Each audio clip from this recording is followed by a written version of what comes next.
Monsieur le préfet, monsieur le président de la collectivité territoriale de Martinique, madame la rectrice, mesdames, messieurs les élus, chers collègues entrepreneurs, mesdames et messieurs. Je veux commencer par vous dire tout le plaisir qui est le mien d'être à côté de vous ce matin pour participer à l'inauguration de ce salon des bâtisseurs de Martinique. Je veux féliciter aussi notre Fédération régionale des travaux publics, son président, Steve Patol, son vice-président, Yann Honoré, son secrétaire général, pour le remarquable travail accompli pour monter, et j'espère qu'il fera date, ce premier salon des bâtisseurs, première édition qui a réussi à rassembler tous les acteurs de la construction et de l'aménagement du territoire. Première édition, et j'en appelle de mes souhaits, qui en appellera sûrement d'autres. Je veux remercier aussi le préfet, le président de la collectivité de Martinique, tous les élus, les entrepreneurs de travaux publics et de bâtiments, les acteurs de la filière de la construction pour leur présence nombreuse.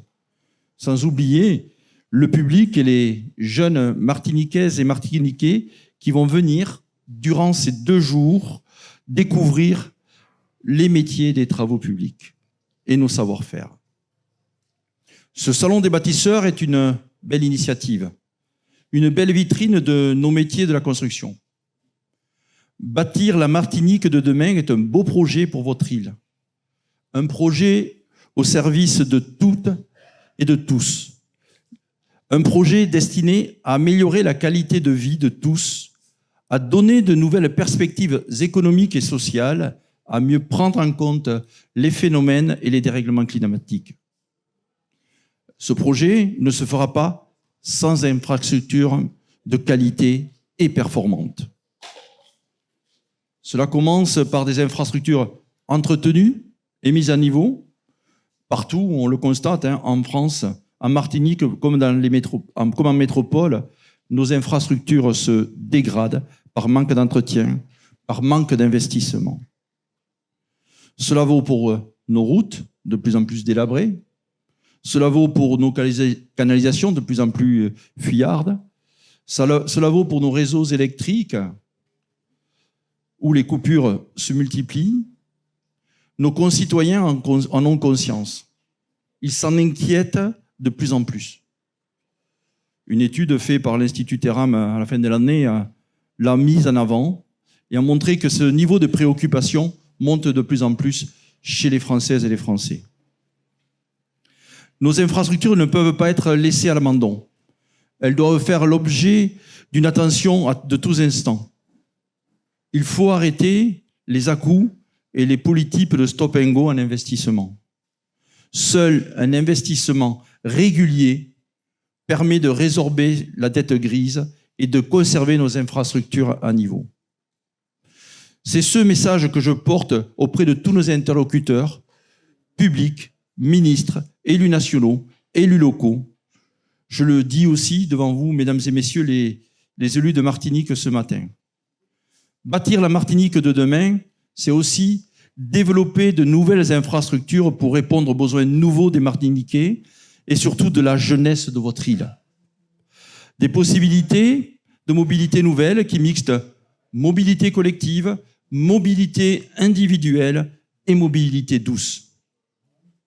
Bâtir la Martinique de demain, c'est encore protéger l'île, ses habitants, ses activités économiques et sociales contre des phénomènes climatiques de plus en plus fréquents et violents. Nous connaissons cela partout en métropole, mais ces dérèglements sont encore plus visibles ici, dans les Caraïbes.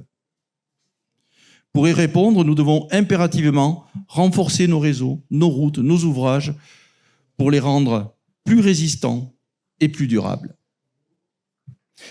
Pour cela, la FNTP a créé différents outils que nous vous mettons à disposition, mesdames, messieurs les élus, et notamment un qui s'appelle Infraclimat, qui couvrira bientôt les territoires ultramarins. Jusqu'à présent, ils étaient qu'en métropole.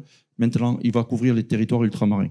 C'est un outil de prédictivité à échelle 2050 qui permet de voir l'influence du dérèglement climatique sur nos infrastructures. Cet outil vous permettra, mesdames et messieurs les élus, de prendre les bonnes décisions au bon moment. Le projet que vous portez, la Martinique de demain, est un projet mobilisateur pour votre jeunesse. J'espère qu'il va trouver un écho fort auprès des jeunes qui vont venir visiter ce salon. Et que de nombreux jeunes vont décider de rejoindre nos métiers et nos entreprises. C'est un enjeu primordial vu la pyramide des âges encore plus marquée ici en Martinique. C'est aussi un projet mobilisateur pour tous les élus de l'île, pour tous les niveaux de collectivités locales. Un projet collectif qui suppose de laisser quelques querelles et différends au placard.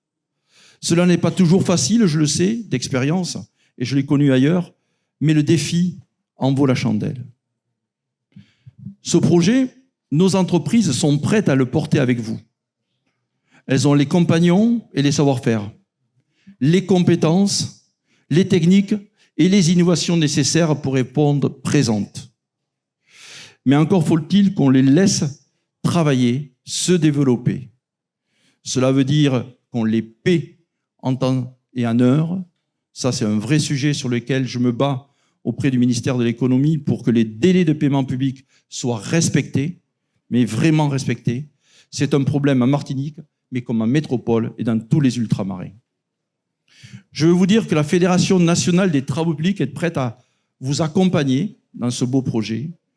Notre fédération est forte de son tissu d'entreprise et de ses territoires.